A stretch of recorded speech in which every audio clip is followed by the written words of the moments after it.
নমস্কার। এখনকার পড়ানোর টপিকটি হলো অ্যাট্রপ আইসোমার।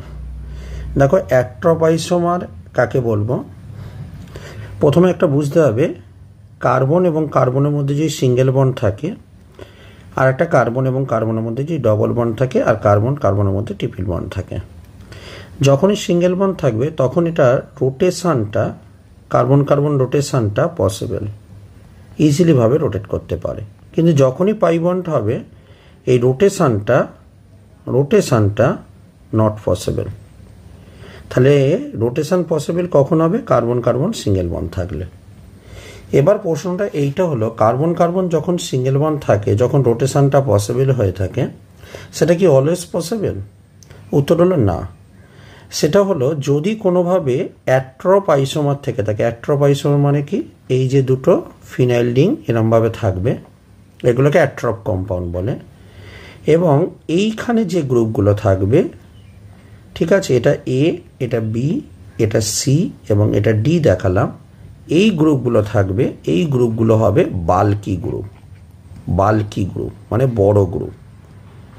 এখন বাল্কি গ্রুপ হলে কি হবে, আমরা যেটা অত সহজে এঁকেছি সেটা এরকম না থেকে সেটা কি হয়ে যাবে না, সেটা একটা থাকবে সেম প্লেনে, খাতা সেম প্লেনে, আর একটা থাকবে এটার সঙ্গে পারপেন্ডিকুলারলি ভাবে। আমি এটাকে এরমভাবে দেখাচ্ছি। পারপেন্ডিকুলার মানে কীরকম হবে আমি বোঝাচ্ছি। এটা এ, বি, সি, ডি থাকবে। পারপেন্ডিকুলার মানে একটা হচ্ছে সেম প্লেনে, মানে এরমভাবে থাকবে, আর একটা এই যে রিংটা এটা এটার উপর এরমভাবে থাকবে, খাড়াভাবে থাকবে। ঠিক আছে, বুঝতে পারছো? তুমি তোমার দুটো হাত দিয়ে দেখো, একটা টি শেপ মতন করো। একটা হাতকে দেখো সেম প্লেনে রাখো, বুকের কাছে সেম প্লেনে রাখো। আরটা দেখো ওই হাতের যে সেকেন্ড যে হাতটা রয়েছে সেটার সঙ্গে দেখো পারপেন্ডিকুলারলি ভাবে সাজা, এইরকমভাবে থাকে। ফলে কি হয়, এই যে বড় বড় গ্রুপ থাকবার জন্য এখানে একটা রেস্ট্রিক্টেড রোটেশন হয়। রেস্ট্রিক্টেড রোটেশন হওয়ার জন্য কি হবে, এদেরকে এটা আর রোটেশন হতে পারে না। রেস্ট্রিক্টেড রোটেশন মানে কি, রোটেট হতে গেলে এখানে স্টেরিক এফেক্ট কাজ করবে। তাই এই ধরনের কম্পাউন্ডকে আমরা এখানে কতগুলো টার্ম ইউজ করব। ঠিক আছে, এই ধরনের আইসোমারকে আমরা বলবো আইসোএবল আইসোমার বা রিজলভেবল আইসোমার। মানে এদেরকে সেপারেট করতে পারি, এদেরকে রিজলভ করতে পারি আমরা এই ধরনের আইসোমারগুলোকে।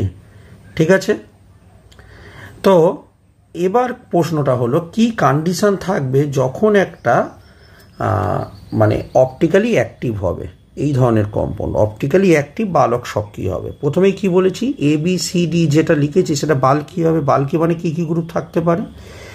বাল্কি মানে ক্লোরিন থাকবে, নয়তোর কাছে ব্রোমিন থাকবে, আয়োডিন থাকবে, COOH থাকবে, NO2 থাকবে, SO3H থাকবে। ঠিক আছে, বা CH3 থাকতে পারে, বা কার্বনের সঙ্গে 3টে কার্বন থাকতে পারে, মানে টার্সিয়ারি অথবা সেকেন্ডারি হতে পারে। এরকম ধরনের বাল্কি গ্রুপ থাকবে।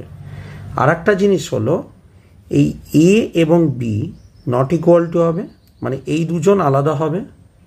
এই যে স্ট্রাকচারে এ আর বি, যেটা গ্রিন কালার দিয়ে দেখাচ্ছি দেখো, এটা আলাদা হবে। আর একটা হলো C not equal to D হবে। এই দুটো কিন্তু কন্ডিশন থাকবে। তাহলে কি বললাম, যে 4টে গ্রুপ থাকবে, বাল্কি হবে, আর একটা কি হবে, নট ইকুয়াল টু হবে। তবেই কোনো একটা কম্পাউন্ডকে আমরা অপটিক্যালি অ্যাক্টিভ বলতে পারবো। ঠিক আছে, আমরা একটা এক্সাম্পল নিচ্ছি। এক্সাম্পলটা থেকে বলো দেখি তো, এই কম্পাউন্ডটা অপটিক্যালি অ্যাক্টিভ না ইনঅ্যাক্টিভ? এক্সাম্পলটা হলো এরকম, মনে করো তুমি এরকম দুটো NO2 নিয়েছো, এখানে COOH নিয়েছো, এখানে NO2 নিয়েছো, আর এখানে NO2 নিয়েছো, আর এখানে তুমি CH3 নিয়েছো। তাহলে বুঝতেই পারছো, দেখো এগুলো দেখো সব বাল্কি গ্রুপ, বড় বড় গ্রুপ, বাল্কি গ্রুপ। আর তার সঙ্গে দেখো এই লেফট সাইডে দেখো COOH এবং NO2 আলাদা, COOH not equal two NO2। আর একটা কি দেখো, এদিকে NO2 R CH3 not equal two.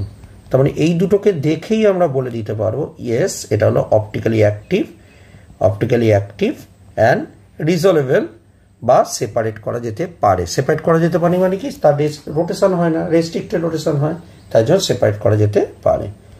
কিন্তু তোমাকে যদি আজকের এই কম্পাউন্ডটা নেওয়া হয়, দেখো আমি যে কম্পাউন্ডটা নিচ্ছি সেটা অবশ্যই বাল্কি গ্রুপ, নিঃসন্দেহে বাল্কি গ্রুপ আছে। কিন্তু শুধু বাল্কি গ্রুপ থাকলে হবে না, মানে বড় গ্রুপ থাকলে হবে না। খেয়াল করে দেখো এই যে দুটো গ্রুপ, এই দুটো গ্রুপ কী হয়ে যাচ্ছে, সেম হয়ে যাচ্ছে। তার মানে সেম হলে হবে না, কিন্তু আমি কি বলেছি, আলাদা হতে হবে। তার মানে এটা হবে অপটিক্যালি ইনঅ্যাক্টিভ কম্পাউন্ড।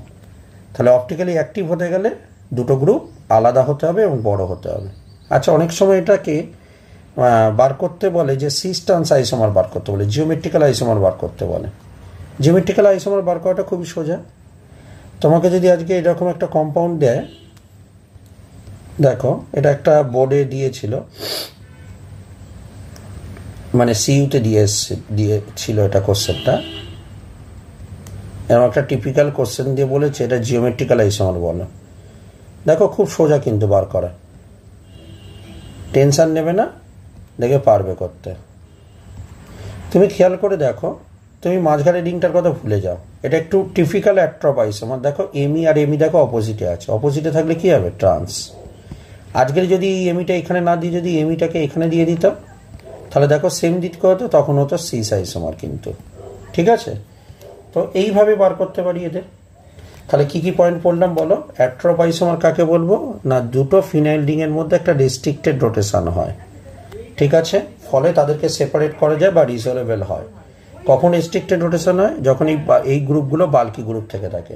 আর একটা কি বলেছি, এইটা এবং এইটা সেম হবে না, আর এইটা এবং এইটা সেম হবে না, তবেই কম্পাউন্ডটা অপটিক্যালি অ্যাক্টিভ হবে।